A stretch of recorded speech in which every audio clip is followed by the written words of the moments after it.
número 4, análise de tensões e deformações em pavimentos. Neste último módulo, módulo 5, vamos ver como se faz análise elástica de múltiplas camadas utilizando o programa AEMC. Como visto anteriormente, o cálculo de tensões e deformações num sistema múltiplas camadas torna-se extremamente trabalhoso para se fazer na mão, analiticamente. Daí surge a necessidade de se utilizarem programas de computador. Existe uma quantidade muito grande de programas para cálculo de tensões e deformações em meios estratificados. Nessa tabela estão mostrados os mais famosos, começando do mais antigo, que é o Elsin 5, um programa em ambiente DOS. Posteriormente, o FEPAV 2, já em Fortran. Em seguida, o programa Circle 5, que é um programa australiano, programa comercial. O programa ChemPave, que vem junto, que é distribuído junto com o livro do Huang, de Mecânica dos Pavimentos. O programa Everflex, que é um programa gratuito. O programa MISPAVE, da Universidade de Michigan. O programa Chev PC, que é um programa da Chevron, americano. O programa VESIS 5, que é um programa da Universidade do Texas. O programa PCASE, que é do Corpo de Engenheiros do Exército Americano. O programa BIZAR, da Shell. O programa da ASTRO, Mecanístico Empírico Project Design Method. E os dois últimos são programas brasileiros, em particular o AEMC, Análise Elástica de Múltiplas Camadas, desenvolvido pelo engenheiro Felipe Franco. O que diferencia um programa do outro é a base teórica, uma vez que alguns programas usam o critério das camadas elásticas por diferenças finitas, outros usam o método elástico dos elementos finitos axissimétrico, outros usam os elementos finitos em 3D, mas todos dão como resposta a análise de tensões e deformações num ponto qualquer. Alguns programas só aceitam materiais elásticos lineares, outros aceitam elásticos não lineares, alguns aceitam até materiais viscoelásticos na camada do revestimento. Quanto ao número de camadas, existem programas que aceitam 5, 10 ou N camadas, qualquer número de camadas, e o número de cargas. Também tem programas que aceitam apenas um carregamento, um tipo de carga, e outros programas aceitam N tipos de carga. Vamos nos deter no programa AEMC, que é um programa brasileiro de excelente qualidade, que faz parte do pacote de programas do método Medina. Este programa, a sua tela inicial, apresenta 3 grupos de células a serem preenchidas. Um grupo de células referente à estrutura do pavimento, o tipo de carregamento que nós estamos interessados e os pontos aonde nós queremos calcular as tensões e deformações. No que se refere à estrutura do pavimento, nós temos que entrar com a espessura das diversas camadas, a massa específica de cada uma das camadas, o comportamento, se é linear ou não linear, modelo constitutivo, o módulo de resiliência, se for constante, ou se for não linear, temos que entrar com os parâmetros K1, K2, K3 e K4, como nós vamos ver em seguida, o coeficiente de Poisson de cada camada e o coeficiente de aderência. No segundo grupo de células, nós temos que selecionar o tipo de carregamento, desde eixo padrão rodoviário, eixo simples, 2 eixos simples, eixo duplo e assim sucessivamente. O programa permite uma composição bastante completa de opções de eixo. E o terceiro grupo de células se destina à definição das coordenadas dos pontos onde nós queremos calcular as tensões e deformações. Nós temos então que entrar com as coordenadas x, y, z. Preenchidos esses valores, o programa calcula então os valores desejados. No que se refere aos modelos constitutivos, o programa adota o modelo genérico dado pela equação MR igual a K1, sigma 3 elevado a K2, sigma D elevado a K3 e o θ elevado a K4. Este modelo praticamente engloba todos os tipos possíveis de modelos constitutivos dos materiais. Aqueles expoentes que não nos interessarem, receberão o valor nulo. No que se refere às coordenadas dos pontos a serem calculados, o programa MC usa um sistema de eixos onde a origem coincide com o centro geométrico das cargas. Assim, por exemplo, no caso do eixo padrão rodoviário, que é o eixo simples de roda dupla, as coordenadas dos pontos, a origem das coordenadas coincide com o centro, o meio entre as rodas. No que se refere à aderência entre as camadas, o programa permite que se adote os valores 0 ou 1. 0, quando nós não queremos considerar que haja aderência entre as camadas, e o valor 1, quando nós queremos considerar aderência entre as camadas. No caso particular, então, do eixo padrão rodoviário, o sistema de eixos tem como origem o ponto entre as rodas, sabendo-se que a pressão de contato original do eixo padrão é de 80 libras por polegada quadrada, ou 5,6 quilos por centímetro ao quadrado, e que o afastamento entre as rodas é igual ao valor de um raio. Dessa forma, o centro de cada área de contato está afastada 16,2 centímetros, ou seja, um raio e meio. Vamos, através de um exemplo, praticar o uso do programa AMC, através desse caso especial. Um pavimento constituído de uma camada de revestimento com 10 centímetros de espessura, com modo de resiliência constante de 4.000 MPa e um coeficiente de Poisson 0,35. Uma camada de base em brita graduada simples, BGS, com espessura 25 centímetros, e o modo de resiliência dado pelo modelo 2000 θ elevado a 0,5 e um coeficiente de Poisson 0,35. Uma subbase de solo estabilizado com 20 centímetros de espessura, com modo de resiliência dado pela equação 120 sigma D elevado a menos 0,17 e um coeficiente de Poisson 0,4. Um subleito com modo de resiliência dado pelo modelo 100 sigma 3 elevado a 0,45 e com coeficiente de Poisson 0,45. Deseja-se calcular a deflexão máxima na superfície, a deflexão no topo do subleito.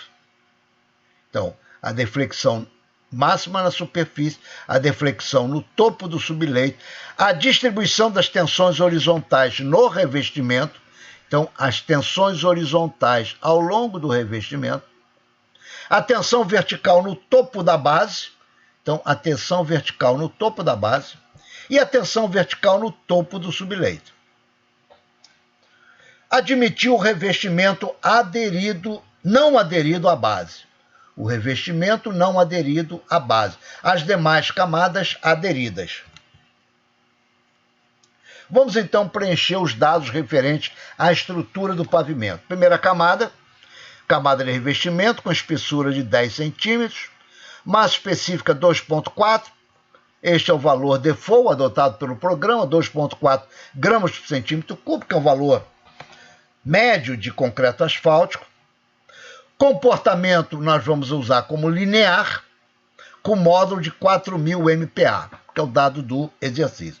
Em consequência, K1, K2, K3 e K4 são nulos. Coeficiente de Poisson 0,35 e aderência 0. Não há aderência entre o revestimento e a base. Segunda camada de base com espessura 25, massa específica 2, que também é o valor default do programa, 2 gramas por centímetro cúbico, que é o valor médio de material granular, de base. Esse valor pode ser editado. Vamos manter o valor default. Comportamento não linear, 2.000 θ 0,5. 2.000 é o K1 e o θ é o expoente do K, que é o K4. Então, 0,5 é o K4. Em consequência, K2 e K3 é nulo. Coeficiente de Poisson 0,35, valor adotado, e aderência 1. Está se admitindo a base aderida à subbase. Terceira camada, subbase, com espessura de 20, massa específica 2, adotando-se a default, não linear, com modelo 120 sigma D menos 0,7. O expoente do sigma D é o K3, pelo modelo genérico. Então, o K1 é o 120 e o K3, que é o menos 17. O K2 e o K4 são nulos. Coeficiente de Poisson 0,40, valor desejado, e aderência 1. A última camada é o subleito. O programa manda que se adote a espessura nula quando se trata de subleito, para que o programa entenda que esta camada é a última camada. Então, quando se entra com espessura nula, é porque está se tratando do subleito.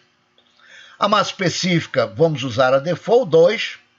Não linear, o modelo é função do sigma 3. O expoente do sigma 3 no modelo genérico é o K2. Então o modelo fica K1 igual a 6, o K2 igual a 0,45. K1 igual a 100, K2 igual a 0,45. K3 e K4 igual a 0, coeficiente de Poisson 0,45 e a aderência 1. Este valor aqui, o programa, na verdade, ele não precisava ser definido, uma vez que o subleito não tem aderência com nenhuma camada inferior. Esse valor aqui não interfere no programa, ele não pode ser editado. O carregamento, está se desejando calcular as tensões devido ao eixo padrão. Então basta no programa clicar no carregamento eixo padrão rodoviário e ele automaticamente apresenta os valores oficiais do eixo padrão rodoviário. Uma área de contato 10,79, uma área 366 e assim sucessivamente. Em seguida, vamos entrar com as coordenadas dos pontos que nós estamos interessados em conhecer as tensões e as deformações. O problema pede a deflexão máxima na superfície. Ora, na superfície, as coordenadas são ponto x igual a 0, y igual a 0 e z igual a 0. Este é o primeiro ponto. A distribuição das tensões horizontais ao longo do revestimento. Ora, o revestimento ele vai de 0 a 10 centímetros. Como eu quero ficar integralmente dentro do revestimento, eu vou pegar o primeiro ponto como sendo 0,1 para considerar o primeiro ponto no interior do revestimento, 0,1 centímetro, e depois variando de 1 em 1 centímetro. 1, 2, 3, 4, 5, 6, 7, 8, 9, e o último ponto, 9,9. Então, eu estou pegando 11 pontos desde 0,1 a 9,9. Dizer. O problema pede a tensão vertical no topo da base. Ora, a base, o topo da base fica logo abaixo do revestimento. Vamos considerar esse logo abaixo como sendo Z igual a 10,1. Então, o primeiro pontinho logo abaixo do revestimento vamos considerar o Z igual a 0,1. Apenas para deixar bem claro para o programa, para que nós não consideremos o eixo Z igual a 0, que é um plano de descontinuidade de cálculo. E a deflexão no topo do subleito. No topo do subleito, o pavimento tem 10 mais 25 mais 20, ou seja, 55 centímetros. O primeiro pontinho dentro do subleito, 55,1, que é exatamente para caracterizar o primeiro pontinho dentro do subleito, para não haver dúvida em considerar a interface. Uma vez que nós entramos com as coordenadas dos pontos, basta clicar na tela Calcular. O programa traz como opção exportar para o Excel, que é o que nós vamos fazer. Ele calcula na tela do computador todos os pontos, mas permite exportar para o Excel. Exportando para o Excel, nós obtemos uma tabela como essa, onde nós temos então todos os valores de deslocamento ao longo do eixo X, deslocamento ao longo do eixo Y, deslocamento no eixo Z, e assim sucessivamente, tensão horizontal ao longo do eixo X, tensão horizontal ao longo do eixo Y, tensão vertical e assim sucessivamente. Nos pontos que nos interessam, vamos destacar: foi pedido o deslocamento na superfície do pavimento, 1.044 micrômetros, ou seja, 1,044 milímetros. Normalmente, esse deslocamento elástico do subleito é expresso em centésimo de milímetro. Então, aqui no caso seria 104,4 centésimo de milímetro. A distribuição das tensões horizontais no revestimento. Vamos observar que as tensões ao longo do eixo X são menores que as tensões horizontais ao longo do eixo Y. Como nós estamos sempre preocupados nas tensões horizontais maiores, vamos assinalar então as tensões horizontais a partir de 0,1 centímetro até 9,9. Esses são os valores das tensões horizontais maiores ao longo do eixo Y. Foi pedida a tensão vertical, SZ, no topo da base. Então, no topo da base, a profundidade é de 10,1 centímetros, a pressão vertical é de 0,15 MPa. E o deslocamento ou recalque no topo do subleito, a profundidade de 55,1, o deslocamento UZ do topo do subleito é de 96,7 vezes 10 a menos 2 milímetros, que é a unidade prática utilizada no meio rodoviário. O programa não faz isso, mas se nós quisermos calcular ou traçar um gráfico dessas tensões horizontais, basta usar a ferramenta do Excel e obter um gráfico como esse.